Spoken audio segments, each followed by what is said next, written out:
बोलो जयकारा बोल मेरे श्री गुरु महाराज की जय। सभी गुरुमुख प्रेमियों से सप्रेम जय सच्चिदानंद। वक़्त वक़्त पर महापुरुषों ने अपने मौज अनुसार हम जीवों को समझाने हेतु, भक्ति पथ दर्शाने हेतु कई विचित्र लीलाएं हमारे सामने प्रस्तुत की हैं कि जिस भी भाव से, जिस भी अपनी विचारधारा से हमने अपने सतगुरु से कुछ विचार अपने साझा किए, अंदर ही अंदर कुछ भाव संजोए हुए जब जब भी हमने अपने महापुरुषों से कुछ फरियाद की, कभी कुछ संशय भी उत्पन्न हुए, जिनका निवारण करने के लिए भी हमने अनेकों बार प्रार्थनाएं की, तो श्री परमहंसों ने हर रूप में हमारे संशयों को मिटाया भी और हमें अटल और दृढ़ विश्वास से भक्ति पथ पर आगे से आगे बढ़ाया भी। जितना भी हम गुणगान करें महापुरुषों का उतना कम है, कम से भी कम है, क्योंकि महिमा अपरंपार है परमहंसों की। महिमा को लेखनीबद्ध किया नहीं जा सकता। हमारे श्री परमहंस अवतार श्री तृतीय पातशाही गुरु महाराज जी की एक मन भावन, मन लुभावन, बड़ी सुंदर लीला इस प्रकार है। श्री सतगुरुदेव महाराज जी श्री तीसरी पातशाही जी के आध्यात्मिक सिंहासन पर विराजमान होने के बाद श्री परमहंस अद्वैत मत श्री आनंदपुर की महिमा दिन प्रतिदिन बढ़ती चली जा रही थी। श्री सतगुरुदेव महाराज जी श्री दूसरी पातशाही जी के एक उपदेशी थे, जिसने दूसरी पातशाही गुरु महाराज जी के समय दूसरी पातशाही गुरु महाराज जी से ही नाम प्राप्त किया, दूसरी पातशाही गुरु महाराज जी के ही दर्शन किए थे और उन्हीं का उपदेशी था। नाम था उसका भरत सिंह। तो वो उस वक़्त के मेरठ शहर की संगत के मुख्य भगत थे। जैसे अलग अलग शहरों से संगतें श्री दरबार में आया करती हैं, तो वे मेरठ शहर से आने वाली संगत में मुख्य भगत थे और उन्हें श्री आनंदपुर के बारे में कुछ विशेष ज्ञान नहीं था, क्योंकि उस वक़्त आनंदपुर का अभी विस्तार शुरू ही हुआ था,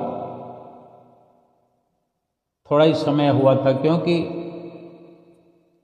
श्री आनंदपुर का जो इतना बड़ा विशाल क्षेत्र था, उसका जल्दी से विस्तार देखने के लिए कुछ समय लगना स्वाभाविक था, और जब तक विस्तार न हो तब तक उसकी चारों ओर प्रतिष्ठा बढ़ने में थोड़ा समय लगता है। तो वो जो भगत था उसको अभी आनंदपुर के बारे में ज्ञान नहीं था, और दूसरी पातशाही गुरु महाराज जी का प्रेमी होने के नाते वो मेरठ शहर से होकर के, जैसे कि मेरठ शहर में बड़ा आश्रम श्री परमहंस अवतार दूसरी पातशाही गुरु महाराज जी ने निर्माण कराया था, और सब संगतों को दूसरी पातशाही गुरु महाराज जी के ही दर्शन हुआ करते थे। तो उस भगत को ये भी नहीं मालूम था कि दूसरी पातशाही गुरु महाराज जी के बाद कौन महापुरुष दूसरी पातशाही गुरु महाराज जी के ऊंचे सिंहासन पर उनकी जगह कौन विराजमान हुए हैं। तो अक्सर गुरमुख प्रेमी अपने सोच और नज़रिए से ही भजन भक्ति में लीन रहा करते हैं। तो वो भी गुरमुख प्रेमी ऐसे ही थे जो दूसरी पातशाही गुरु महाराज जी के ही मत वाले थे। तो ये सोचते थे कि दूसरी पातशाही जी के वास्तविक आध्यात्मिक उत्तराधिकारी कौन होंगे। फिर जब ये ख्याल उनको आने लगा तो फिर धीरे धीरे मालूम चला, श्री आनंदपुर की महिमा भी सुनी, और ये भी सुना कि श्री सद्गुरुदेव महाराज जी श्री दूसरी पातशाही जी के आध्यात्मिक उत्तराधिकारी श्री आनंदपुर में अभी विराजमान है, तीसरे रूप में विराजमान हैं। तो वे आपके श्री दर्शन करने के लिए श्री आनंदपुर चले आए। अब उनके दिल में ये विचार पैदा हुआ कि श्री आनंदपुर के सम्राट कहलाने वाले महापुरुष यदि यथार्थ रूप में सत्य स्वरूप ही आध्यात्मिक उत्तराधिकारी हैं, तो फिर मुझे श्री सतगुरुदेव महाराज जी श्री दूसरी पातशाही जी के रूप में श्री दर्शन देवें, तभी मैं विश्वास करूँगा और तभी मेरा निश्चय दृढ़ हो जाएगा।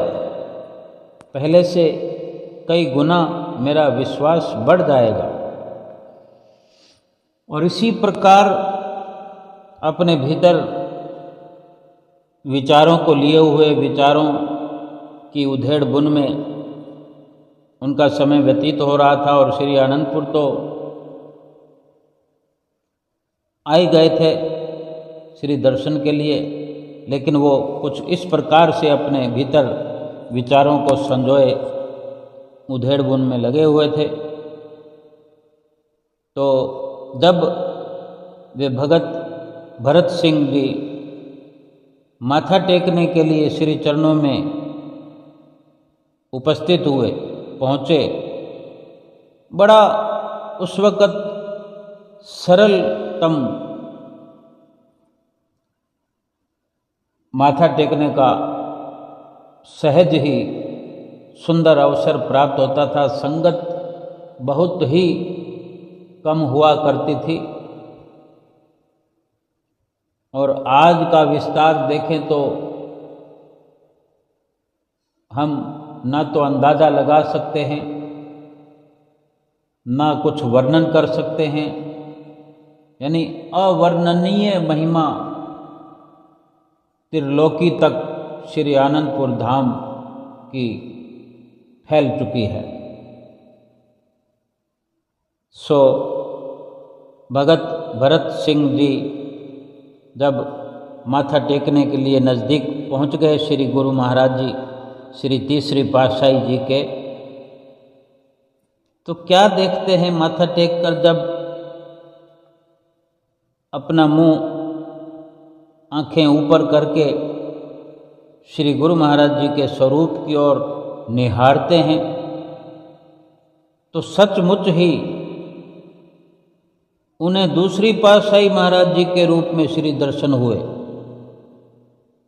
और ये केवल उसी वक्त नहीं, सुबह शाम ही नहीं, 3 दिन तक ऐसा ही होता रहा।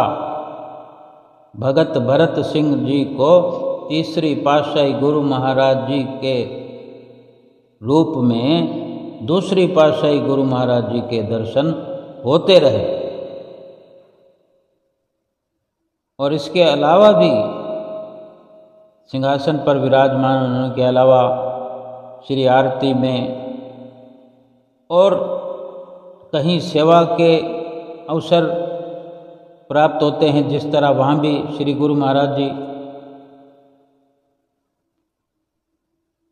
पधारा करते हैं, कृपा किया करते हैं, तो वहाँ भी उन्हें दूसरी पातशाही जी महाराज के रूप में ही दर्शन हुआ करते थे। ये देखकर उनके मन में आपके प्रति, तीसरी पातशाही गुरु महाराज जी के प्रति अति दृढ़ विश्वास हो गया। चौथे दिन जब वे श्री चरणों में उपस्थित हुए और दंडवत प्रणाम करने के बाद खड़े हुए, हाथ जोड़कर फिर विनय की कि सतगुरु दाता दयाल जी, मैंने आपको बहुत ही कष्ट दिया है, इसके लिए आप मुझे क्षमा कर देवें।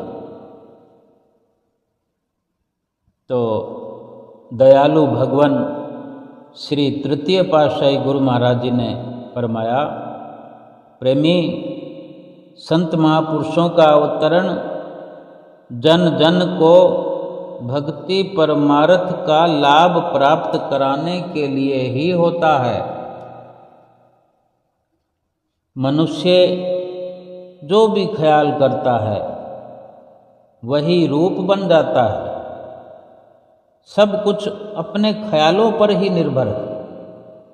महापुरुष तो एक ही ज्योति से प्रकट होते हैं,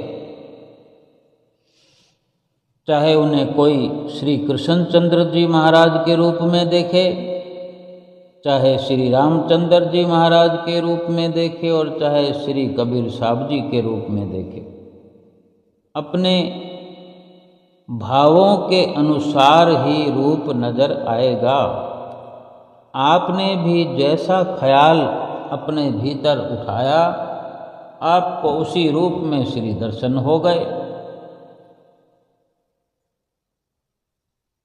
सारे संशय भगत भरत सिंह जी के दूर हो गए। यकीन हो गया कि मेरे श्री गुरु महाराज जी वही हैं। तीसरी पातशाही गुरु महाराज जी को भी दूसरी पातशाही गुरु महाराज जी के रूप में देखकर गद गद प्रसन्न हुए और फिर एक बार क्षमा मांगते हुए विनय की, प्रभु, यदि मेरठ की संगत को भी श्री दर्शन करने की श्री आज्ञा मिल जाए तो वो भी श्री दर्शन करके अपने जीवन को कृतार्थ कर ले। करुणा के सागर श्री सतगुरुदेव महाराज जी श्री तीसरी पातशाही जी ने मेरठ की संगत को आने की आज्ञा प्रदान कर दी और मेरठ की संगत श्री व्यास पूजा श्री गुरु पूर्णिमा के त्यौहार पर श्री दर्शन करने के लिए आने लगी। इसी प्रकार महापुरुष हर रूप में ऐसी सुंदर लीलाएं रचाते हैं और अपने गुरुमुख प्रेमियों के संशयों को, भ्रमों को दूर हटाते हैं, उनका मन पाक साफ कर देते हैं। हम गुरुमुख इस तरह के विचार कर बैठते हैं, लेकिन श्री गुरु महाराज जी हमारे दयालु हैं, दया बरसाते हैं। दया के सागर हमारी इस प्रकार की भूलों को, हमारी ऐसी छोटी कमियों को माफ़ कर देते हैं और हमारी कमियों को ना निहारते हुए हमें भक्ति का मार्ग प्रशस्त करते हुए, भक्ति की राह पर आगे से आगे बढ़ाते हुए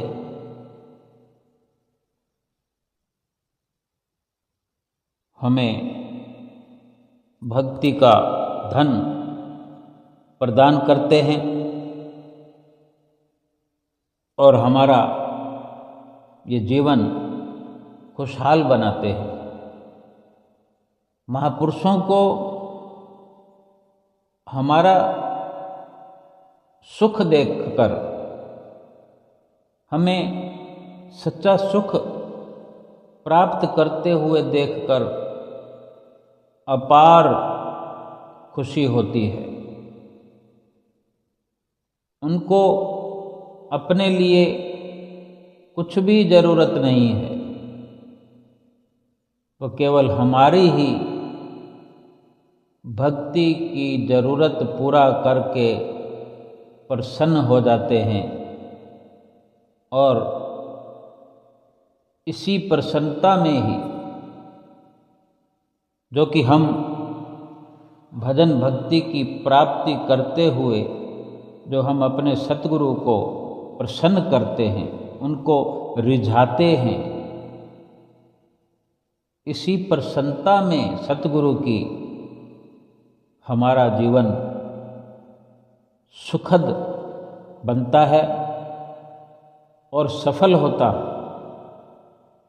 कितने ही हमारे महापुरुषों ने इस प्रकार के हमारे लिए लीलाएं रचा करके हमारा मार्गदर्शन किया है। सरल शब्दों में समझाया भी कि महापुरुष तो हमारे लिए, गुरुमुख प्रेमियों के लिए अवतरित होते हैं। अब ये प्रेमियों का अपना नज़रिया है कि वो जिस रूप में भी अपने भीतर ख्याल उठाते हैं, उसी रूप में उन्हें दर्शन हो जाते हैं। जैसा हमारा ख्याल होता है वही हमारा हाल बन जाता है। जिस तरह की विचारधारा हम अपने भीतर रखते हैं, उसी प्रकार के जो ये विचार हैं फिर संस्कार बन जाते हैं और ऐसे संस्कारों से ही फिर हम भक्ति मार्ग पर चलते हुए नित्य निरंतर आगे बढ़ते हुए अपने लोक और परलोक को सुहेला कर पाते हैं।